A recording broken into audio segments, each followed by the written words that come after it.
ചിത്രത്തിന്റെ തുടക്കത്തിൽ ലോറ എന്നൊരു വയസ്സായ സ്ത്രീയെയാണ് കാണിക്കുന്നത്. അവരെ ഇന്റർവ്യൂ ചെയ്യാനായിട്ട് ഒരു പെൺകുട്ടി വരുന്നു. വർഷങ്ങൾക്ക് മുൻപ് ലണ്ടനിലുള്ള ഒരു ഡയമണ്ട് കമ്പനിയിലെ മാനേജർ ആയിരുന്നു ലോറ. അന്നത്തെ കാലത്തൊക്കെ അത്രയും വലിയൊരു ജോലിയിൽ ഒരു സ്ത്രീ ഇരിക്കുന്നത് ഒരു വലിയ കാര്യമായിരുന്നു. അങ്ങനെ റിപ്പോർട്ടർ ലോറയുടെ ജോലിയെക്കുറിച്ചൊക്കെ അവരോട് ചോദിക്കാനായിട്ട് തുടങ്ങുന്നു. അങ്ങനെ അവർ സംസാരിക്കുന്നതിനിടയിൽ ലോറ ഒരു വലിയ ഡയമണ്ട് എടുത്തിട്ട് റിപ്പോർട്ടറിന്റെ കയ്യിൽ കൊടുക്കുന്നു. അതവർ ആ ഡയമണ്ട് കമ്പനിയിൽ നിന്ന് മോഷ്ടിച്ചതാണെന്ന് അവർ പറയും. ഇത് കേട്ട് ഷോക്കായിപ്പോയ റിപ്പോർട്ടറിനോട് ലോറ അവരുടെ ഫ്ലാഷ് ബാക്ക് പറയാനായിട്ട് തുടങ്ങുന്നു. 1960 ലണ്ടനിലുള്ള ഒരു വലിയ ഡയമണ്ട് കമ്പനിയിലാണ് ലോറ ജോലി ചെയ്യുന്നത്. ആ കമ്പനിയിലെ 99% ആണുങ്ങളാണ് ജോലി ചെയ്യുന്നത്. ലോറ മാത്രമാണ് അവിടെ ജോലി ചെയ്യുന്ന ഒരേ ഒരു സ്ത്രീ. ആ കമ്പനിയിൽ വർഷങ്ങളായിട്ട് ലോറ ജോലി ചെയ്യുന്നുണ്ട്. പക്ഷേ ഇതുവരെ പ്രൊമോഷനൊന്നും അവൾക്ക് കിട്ടിയിട്ടില്ല. പക്ഷേ ലോറ വന്നതിന് ശേഷം ജോലിയിൽ കയറിയവർക്കൊക്കെ കമ്പനി പ്രൊമോഷനൊക്കെ കൊടുത്തിട്ടുണ്ട്. എന്നാൽ ഇതൊന്നും വലിയ കാര്യമാക്കാതെ അവൾ ജോലി ചെയ്തു പോവുകയായിരുന്നു. അങ്ങനെ ഇരിക്കെ ഒരു ദിവസം കമ്പനിയിലുള്ള ഒരു ക്ലീനിങ് ജോലി ചെയ്യുന്ന ഒരു അപ്പൂപ്പനെ അവളെ രഹസ്യമായിട്ട് കാണാനായിട്ട് വരുന്നു. മൈക്കിൾ എന്നാണ് ഈ അപ്പൂപ്പൻ്റെ പേര്. അങ്ങനെ മൈക്കിൾ അവളോട് ഒരു ഇമ്പോർട്ടൻ്റ് കാര്യം പറയുന്നു. വൈകാതെ തന്നെ ലോറയെ കമ്പനിയിൽ നിന്ന് പിരിച്ചുവിടാനായിട്ട് പോവുകയാണ്.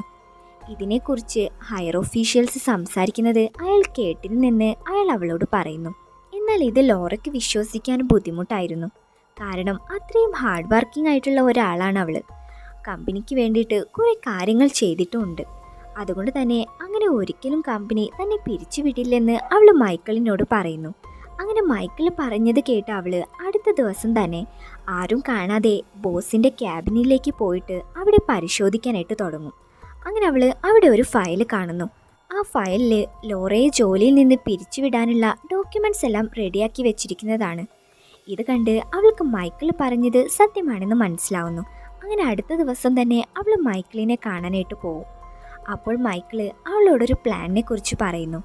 കുറേ വർഷങ്ങളായിട്ട് അയാളും ഈ കമ്പനിയിൽ തന്നെയാണ് ജോലി ചെയ്യുന്നത്. പക്ഷേ ഇതുവരെയായിട്ട് ആ കമ്പനി അയാൾക്ക് വേണ്ടിയിട്ട് ഒന്നും തന്നെ ചെയ്തിട്ടില്ല. അതുകൊണ്ട് തന്നെ ആരും അറിയാതെ അവിടെ നിന്ന് കുറച്ച് ഡയമണ്ട്സ് മോഷ്ടിക്കാമെന്ന് മൈക്കിൾ അവളോട് പറയുന്നു. അതിനു വേണ്ടിയിട്ട് അയാൾ അവളെ സഹായിക്കണം. ഡയമണ്ട് കിട്ടിക്കഴിഞ്ഞാൽ പകുതിയായിട്ട് എടുക്കാമെന്നും പിന്നീടുള്ള ജീവിതം നമുക്ക് സുഖമായിട്ട് ജീവിക്കാമെന്ന് മൈക്കിൾ അവളോട് പറയുന്നു. ഇത് കേട്ട് ആദ്യം അവളൊന്ന് പേടിച്ചെങ്കിലും പിന്നീട് മൈക്കിൾ പറഞ്ഞ പ്ലാനിന് അവൾ സമ്മതിക്കുന്നു. അങ്ങനെ മൈക്കിൾ അയാൾ പ്ലാൻ ചെയ്ത് വെച്ച കാര്യങ്ങളൊക്കെ അവളോട് പറയാനായിട്ട് തുടങ്ങും. മൈക്കിളിന് നൈറ്റ് ഡ്യൂട്ടിയാണുള്ളത്. അതുകൊണ്ട് തന്നെ അധികം സെക്യൂരിറ്റീസ് ഒന്നും അവിടെ ഉണ്ടാവാറില്ല. അയാളുടെ കയ്യിൽ ഒരു ബോട്ടിലുണ്ട്. എല്ലാ ദിവസവും കുറച്ച് ഡയമണ്ട്സ് ആ ബോട്ടിലാക്കിയിട്ട് പുറത്തേക്ക് എടുത്തുകൊണ്ട് വരാമെന്ന് അയാൾ അവളോട് പറയുന്നു. പക്ഷേ അതിന് ലോറയുടെ സഹായം വേണം. കാരണം ഓരോ ആഴ്ചയിലും ആ ഡയമണ്ട് വെച്ചിരിക്കുന്ന ലോക്കറിൻ്റെ കോഡ് ചേഞ്ച് ചെയ്യാറുണ്ട്. സോ ആ കോഡ് ലോറ കണ്ടുപിടിക്കണമെന്ന് മൈക്കിൾ അവളോട് പറയുന്നു. അങ്ങനെ അടുത്ത ദിവസം തന്നെ ബോസിൻ്റെ വീട്ടിൽ നടന്ന ഒരു പാർട്ടിക്കായിട്ട് അവൾ പോകും. വലിയ വലിയ ആളുകളൊക്കെ പങ്കെടുക്കുന്ന ഒരു പാർട്ടിയായിരുന്നു അത്. ഇയാളാണ് ഈ ഡയമണ്ട് കമ്പനിയുടെ ഇൻഷുറൻസ് ഏജൻറ്റ്. കമ്പനിക്ക് എന്ത് സംഭവിച്ചാലും ഇയാളാണ് പണം കൊടുക്കേണ്ടത്. അങ്ങനെ ലോറ ആരും കാണാതെ ബോസിൻ്റെ റൂമിലേക്ക് പോയിട്ട് അവിടെയെല്ലാം സെർച്ച് ചെയ്യാനായിട്ട് തുടങ്ങുന്നു. എന്നാൽ അവിടെയൊന്നും അവൾക്ക് ആ ലോക്കറിൻ്റെ കോഡ് കണ്ടുപിടിക്കാനായിട്ട് കഴിഞ്ഞില്ല. അപ്പോൾ പെട്ടെന്ന് ബോസ് ആ റൂമിലേക്ക് കയറി വരുന്നതായിട്ടും ഒരു ലോക്കർ തുറക്കുന്നതായിട്ടും അവൾ കാണുന്നു.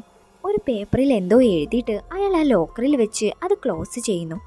അങ്ങനെ ബോസ് പോയതിനു ശേഷം അവൾ ആ ലോക്കർ തുറക്കുകയും അങ്ങനെ അത് തുറന്നു നോക്കുമ്പോൾ അതിൽ അടുത്ത ആഴ്ച ആ ഡയമണ്ട് ലോക്കർ തുറക്കാനുള്ള പാസ്വേഡ് അയാൾ എഴുതി വെച്ചിരിക്കുന്നതായിട്ട് അവൾ കാണുന്നു. അങ്ങനെ അവൾ ആ പാസ്വേഡ് മൈക്കിൾ അപ്പൂപ്പന് കൊടുക്കുന്നു. 3 ദിവസത്തിനുള്ളിൽ ഡയമണ്ട് മോഷ്ടിക്കണമെന്ന് അവർ പ്ലാൻ ചെയ്യും. എന്നാൽ ലോറ അടുത്ത ദിവസം ഓഫീസിലേക്ക് വരുമ്പോൾ അവിടെ കുറേ CCTVകൾ ഫിറ്റ് ചെയ്യുന്നതായിട്ട് അവൾ കാണുന്നു. ഉടനെ തന്നെ അവൾ ഈ കാര്യം മൈക്കിളിനെ അറിയിക്കും. മൊത്തം 8 ക്യാമറകളാണ് ഫിക്സ് ചെയ്തിട്ടുള്ളത്. പക്ഷേ സെക്യൂരിറ്റി റൂമിൽ വെറും 4 മോണിറ്ററുകൾ മാത്രമേ ഉള്ളൂ. സോ ഓരോ കമ്പ്യൂട്ടറിലെ ഫ്രെയിമും മാറുമ്പോഴും ഓരോ മിനിറ്റ് സമയം നമുക്ക് കിട്ടും. ഈ സമയത്തിനിടയിൽ വേണം നമ്മൾ ഡയമണ്ട് എടുക്കാനെന്ന് മൈക്കിൾ അവളോട് പറയുന്നു. പിന്നീട് മൈക്കിൾ സെക്യൂരിറ്റി റൂമിലേക്ക് കയറുകയും CCTVയിലെ ഫ്രെയിമുകൾ മാറുന്ന സമയം സ്റ്റോപ്പ് വാച്ചിൽ കാൽക്കുലേറ്റ് ചെയ്യുകയും ചെയ്യും. അങ്ങനെ ഈ ടൈം കാൽക്കുലേഷനൊക്കെ സെറ്റ് ചെയ്തിട്ട് മൈക്കിൾ ആ ലോക്കറിനകത്തേക്ക് കയറുന്നു. അവിടെ കോടിക്കണക്കിന് രൂപയുടെ ഡയമണ്ട് കണ്ട് മൈക്കിൾ ചിരിക്കുന്നത് കാണിച്ചുകൊണ്ട് ഈ സീന് കട്ടാവുന്നു. അങ്ങനെ അടുത്ത ദിവസം രാവിലെ മൈക്കിളിനെയും കാത്ത് ലോറ പുറത്ത് വെയിറ്റ് ചെയ്യുകയാണ്. അപ്പോൾ ഡ്യൂട്ടിയൊക്കെ കഴിഞ്ഞ് മൈക്കിൾ കയ്യിൽ ബോട്ടിലുമായിട്ട് പുറത്തേക്ക് വരുന്നതായിട്ട് അവൾ കാണും. ഇത് കണ്ട് അവരുടെ പ്ലാൻ എല്ലാം സക്സസ് ആയിട്ടുണ്ടെന്ന് അവൾക്ക് മനസ്സിലാവുന്നു. എന്നാൽ പെട്ടെന്ന് കമ്പനിയിൽ നിന്നൊരാൾ വന്നിട്ട് മൈക്കിളിനെ എന്തോ പ്രശ്നമുണ്ടെന്ന് പറഞ്ഞിട്ട് കമ്പനിയിലേക്ക് തന്നെ കൂട്ടിക്കൊണ്ടു പോകും. ഇത് കണ്ട് അവൾക്ക് പേടി തോന്നുന്നു. എന്നാൽ അകത്തെ ടോയ്ലറ്റ് ബ്ലോക്കായത് ശരിയാക്കാൻ വേണ്ടിയിട്ടാണ് മൈക്കിളിനെ അവർ വിളിച്ചുകൊണ്ട് വന്നത്. അങ്ങനെ ആ പണിയൊക്കെ കഴിഞ്ഞ് മൈക്കിൾ നേരെ വീട്ടിലേക്ക് പോകുന്നു. അങ്ങനെ പിന്നീട് ലോറ ഓഫീസിലേക്ക് വരുമ്പോൾ ഓഫീസിലുള്ള എല്ലാവരും ടെൻഷൻ അടിച്ച് ഓടുന്നത് കണ്ട് എന്താണ് പ്രശ്നമെന്ന് അവൾ അന്വേഷിക്കുന്നു. അപ്പോൾ ഒരാൾ അവളെ ലോക്കർ റൂമിലേക്ക് കൊണ്ടുപോകും. അങ്ങനെ അവൾ ആ റൂമിനകത്തേക്ക് കയറുമ്പോൾ അവിടെ ഒറ്റ ഡയമണ്ട് പോലും ഇല്ലാത്തത് കണ്ട് ലോറ ആകെ ഷോക്കായി പോകുന്നു. അവിടെയുള്ള എല്ലാ ഡയമണ്ടുകളും മൈക്കിൾ മോഷ്ടിച്ചിരിക്കുന്നു. പക്ഷേ ഇത്രയും കുറഞ്ഞ സമയത്തിനുള്ളിൽ ഇതെങ്ങനെ സാധിച്ചു എന്നാണ് അവൾക്ക് അറിയാത്തത്. ഈ സീന് കട്ടായിട്ട് പിന്നീട് ഓഫീസിൽ ഒരു മീറ്റിംഗ് നടക്കുന്നതാണ് കാണിക്കുന്നത്. ഡയമണ്ട് മോഷണം പോയ കാര്യം പുറത്തറിയരുതെന്നും അങ്ങനെ അറിഞ്ഞു കഴിഞ്ഞാൽ കമ്പനിയുടെ റെപ്യൂട്ടേഷൻ നഷ്ടപ്പെടുമെന്ന് ബോസ് പറയുന്നു. അതുകൊണ്ട് തന്നെ പോലീസിനെയൊന്നും വിവരം അറിയിക്കാതെ ബോസ് ഈ കേസ് അന്വേഷിക്കാൻ വേണ്ടിയിട്ട് ഒരു ഡിറ്റക്റ്റീവിനെ നിയമിക്കുന്നു. അങ്ങനെ ഡിറ്റക്റ്റീവ് എല്ലാവരെയും ചോദ്യം ചെയ്യുന്നു. എന്നാൽ ലാറയെ ചോദ്യം ചെയ്യുമ്പോൾ അവളൊരു സംശയം തോന്നാത്ത രീതിയിൽ കൂളായിട്ട് തന്നെ എല്ലാത്തിനും മറുപടി പറയും. പിന്നീട് ലാറ രഹസ്യമായിട്ട് മുത്തശ്ശനെ കാണുകയും എങ്ങനെയാണ് ഇത്രയും ഡയമണ്ടുകൾ മോഷ്ടിച്ചതെന്ന് അയാളോട് ചോദിക്കുന്നു. എന്നാൽ മുത്തശ്ശന് അതെങ്ങനെയാണെന്ന് അവൾക്ക് പറഞ്ഞു കൊടുക്കുന്നില്ല. അതൊന്നും നീ അറിയേണ്ട കാര്യമില്ലെന്നും എത്രയും പെട്ടെന്ന് അവളുടെ വീതം അവൾക്ക് ബാങ്കിലേക്ക് അയച്ചു തരുമെന്ന് പറഞ്ഞ് അയാൾ അവിടെ നിന്ന് പോകുന്നു. ഇതേ സമയം ഓഫീസിലേക്ക് ഒരു ലെറ്റർ വരും. ഡയമണ്ട് എല്ലാം എൻ്റെ കൈവശമുണ്ടെന്നും അതെല്ലാം തിരിച്ചു തരണമെങ്കിൽ എനിക്ക് $100 മില്യൺ തരണമെന്നുമാണ് ആ ലെറ്ററിൽ എഴുതിയിരുന്നത്. ആ ലെറ്റർ മുത്തശ്ശനായിരുന്നു അയച്ചത്. വിശ്വാസം വരാൻ വേണ്ടിയിട്ട് ഒരു വിലപിടിപ്പുള്ള ഡയമണ്ടും ആ ലെറ്ററിൻ്റെ കൂടെ അയാൾ അയച്ചിരുന്നു. ഇതറിഞ്ഞ ഇൻഷുറൻസ് ഏജൻറ്റ് ബോസാണ് ആ ഡയമണ്ട് മോഷ്ടിച്ചതെന്ന് സംശയമുണ്ടെന്ന് പറയും. കാരണം 2 ആഴ്ച കൂടുമ്പോൾ ആ ലോക്കറിൻ്റെ പാസ്വേഡ് ചേഞ്ച് ചെയ്യാറുണ്ട്. ആ പാസ്വേഡ് ബോസിന് മാത്രമേ അറിയുകയുള്ളൂ. സോ ആ ഡയമണ്ട് മോഷ്ടിച്ചത് ബോസ് തന്നെയാണെന്ന് ഇൻഷുറൻസ് ഏജൻറ്റ് പറയും. ഇത് കേട്ട് അവിടെയുള്ള മറ്റ് എംപ്ലോയീസും അത് വിശ്വസിക്കുന്നു. മൈക്കിൾ അപ്പൂപ്പൻ പണം ചോദിച്ച വിവരം അറിഞ്ഞ ലാറ അയാളെ കാണാൻ പോവുകയും ആ ഡയമണ്ട് തിരിച്ചു കൊടുക്കാനായിട്ടും അവൾ ആവശ്യപ്പെടുന്നു. എന്നാൽ അപ്പൂപ്പന് അതിന് സമ്മതിക്കുന്നില്ല. പിന്നീട് മുത്തശ്ശൻ ഇങ്ങനെ അവളോട് പറയുന്നു, ആ ഡയമണ്ട് വെച്ച് നമുക്കൊന്നും തന്നെ ചെയ്യാനായിട്ട് കഴിയില്ല. അതുകൊണ്ടാണ് ഞാൻ അവരോട് 100 മില്യൺ പണം ചോദിച്ചതെന്നും അവർ ആ പണം തന്നാൽ മാത്രമേ ഞാൻ ഈ ഡയമണ്ട് തിരിച്ചു കൊടുക്കുകയുള്ളൂ അയാൾ പറയുന്നു. ഇതേ സമയം അവർ സംസാരിക്കുന്നത് ഡിറ്റക്റ്റീവ് കാണുന്നുണ്ടായിരുന്നു. അങ്ങനെ ഡിറ്റക്റ്റീവിന് ലാറയുടെ മേലൊരു സംശയം തോന്നാനായിട്ട് തുടങ്ങും. ഇതേ സമയം ഇൻഷുറൻസ് ഏജൻറ്റ് ഓണറാണ് ആ ഡയമണ്ടൊക്കെ മോഷ്ടിച്ചതെന്ന് കരുതിയിട്ട് ഡയമണ്ട് മോഷണം പോയ കാര്യം പ്രസ്സിനെയും മീഡിയയും എല്ലാം അറിയിക്കുന്നു. അങ്ങനെ പ്രസ്സും മീഡിയയും എല്ലാം ഓണറിൻ്റെ വീട്ടിലേക്ക് വന്ന് ചോദ്യങ്ങൾ ചോദിക്കാനായിട്ട് തുടങ്ങും. അങ്ങനെ പ്രഷർ താങ്ങാൻ കഴിയാതെ അവസാനം ഓണർ ഹാർട്ട് അറ്റാക്ക് വന്ന് മരിച്ചു പോകുന്നു. അങ്ങനെ ഡിറ്റക്റ്റീവിന് അന്ന് പാർട്ടി നടന്ന സ്ഥലത്ത് നിന്ന് ലോറയുടെ കുറേ ഫിംഗർ പ്രിൻറ്റുകൾ കിട്ടുന്നു. അതുപോലെ ലോറയും മുത്തശ്ശനും കൂടെ കൂടെ മീറ്റ് ചെയ്യുന്നതായിട്ടും അയാൾ കണ്ടുപിടിക്കും. ഒരു പക്ഷേ ഇവർ രണ്ടുപേരും ആവും ഡയമണ്ട് മോഷ്ടിച്ചതെന്ന് അയാൾക്ക് സംശയം തോന്നുന്നു. അങ്ങനെ ഡിറ്റക്റ്റീവ് ലോറയെ വിളിച്ച് ചോദ്യം ചെയ്യാനായിട്ട് തുടങ്ങുന്നു. ഡയമണ്ട് എവിടെയാണ് വെച്ചതെന്നും തന്നോട് പറഞ്ഞു കഴിഞ്ഞാൽ ഈ കേസിൽ നിന്ന് അവളെ രക്ഷിക്കാമെന്നും അയാൾ അവളോട് പറയും. എന്നാൽ എന്താണ് പറയേണ്ടതെന്നറിയാതെ അവൾ ഒന്നും തന്നെ മിണ്ടാതിരിക്കും. ഇതേ സമയം ഓണർ മരിച്ച വിവരം അറിഞ്ഞ് അയാൾ അവിടെ നിന്ന് പോകുന്നു. അങ്ങനെ വൈകാതെ ഡിറ്റക്റ്റീവ് എല്ലാ കാര്യങ്ങളും കണ്ടുപിടിക്കുമെന്ന് മനസ്സിലാക്കിയ ലോറ എന്ത് ചെയ്യണമെന്ന് അറിയാതെ ടോയ്ലറ്റിലേക്ക് പോകുമ്പോൾ അവിടെ അവളുടെ മോതിരം വാഷ് ബേസിനിലെ ഉള്ളിലേക്ക് വീണു പോകുന്നു. അങ്ങനെ അവൾ ആ മോതിരം എടുക്കാനായിട്ട് വാഷ് ബേസിൻ്റെ താഴെയുള്ള പൈപ്പ് പൊട്ടിച്ച് നോക്കുമ്പോൾ അതിൽ നിന്ന് അവൾക്ക് ആ മോതിരം കിട്ടും. അപ്പോഴാണ് അവൾക്ക് ഒരു കാര്യം ഓർമ്മ വന്നത്. ഇനിയിപ്പോൾ ഈ പൈപ്പിലൂടെ ആണെങ്കിലോ ആ ഡയമണ്ട് മുത്തശ്ശൻ മോഷ്ടിച്ചതെന്ന് അവൾ സംശയിക്കുന്നു. ഉടനെ അവൾ മുത്തശ്ശൻ്റെ ഓഫീസിലുള്ള റൂമിലേക്ക് പോയി നോക്കുമ്പോൾ അതിലൂടെ ഡ്രെയിനേജിലൂടെ പോകാനുള്ള ഒരു വഴി അവൾ കണ്ടുപിടിക്കുന്നു. അവൾ അത് ഓപ്പൺ ചെയ്ത് അതിനകത്തു കൂടി കടന്നു പോകുമ്പോൾ അവിടെ മുത്തശ്ശൻ നിൽക്കുന്നതായിട്ട് അവൾ കാണും. ലോറയെ കണ്ട മുത്തശ്ശൻ അവൾക്ക് നേരെ തോക്ക് നീട്ടുന്നു. എന്നാൽ അവൾ തോക്ക് തട്ടിമാറ്റി ടണലിലൂടെ ഓടിപ്പോകുന്നു. അങ്ങനെ അവസാനം ടണലിൻ്റെ ഒരറ്റത്ത് അവളൊരു ഡയമണ്ട് കൂമ്പാരമുള്ളതായിട്ട് കാണും. അപ്പോൾ ഈ ടണൽ വഴിയാണ് അയാൾ ഈ ഡയമണ്ടൊക്കെ മോഷ്ടിച്ചതെന്ന് അവൾക്ക് മനസ്സിലാവുന്നു. ഇത് കണ്ട ലാറ ഉറപ്പായിട്ടും നിങ്ങൾ പിടിക്കപ്പെടുമെന്നും നിങ്ങൾക്ക് ഈ പണമൊന്നും കിട്ടില്ലെന്ന് അയാളോട് പറയുന്നു. എന്നാൽ ഇത് കേട്ട അയാൾ ചിരിച്ചുകൊണ്ട് അയാൾക്ക് $100 മില്യൺ പണം കിട്ടിയെന്ന് പറയും. പക്ഷെ ആ ഓണർ അല്ല ആ പണം കൊടുത്തത്, മറിച്ച് ഇൻഷുറൻസ് ഏജന്റ് ആണെന്ന് പറയുന്നു.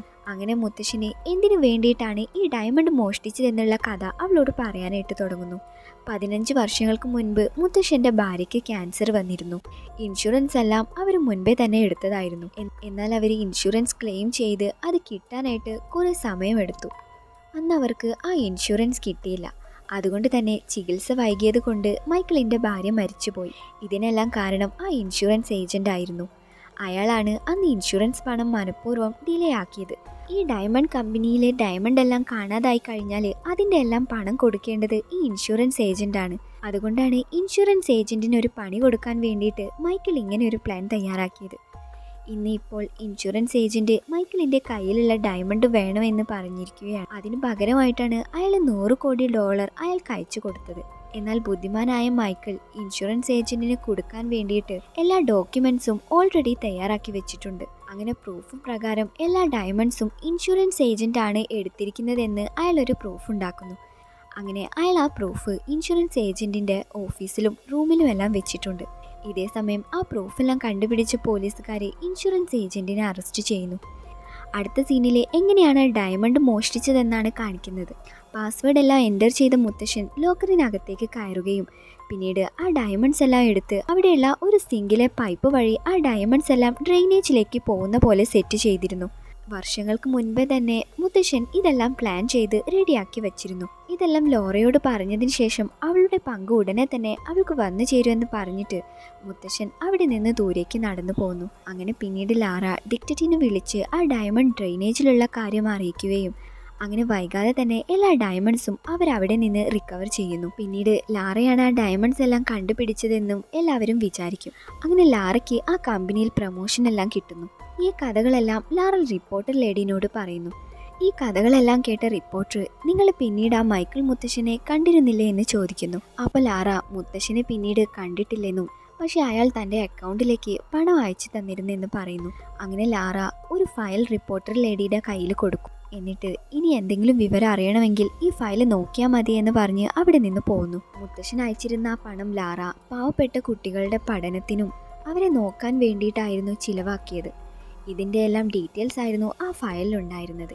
ഇതെല്ലാം കണ്ട റിപ്പോർട്ടർ ഉടനെ തന്നെ പുറത്തേക്ക് ഓടിച്ചെന്ന് നോക്കുമ്പോഴേക്കും ലാറ അവിടെ നിന്ന് പോയിരുന്നു.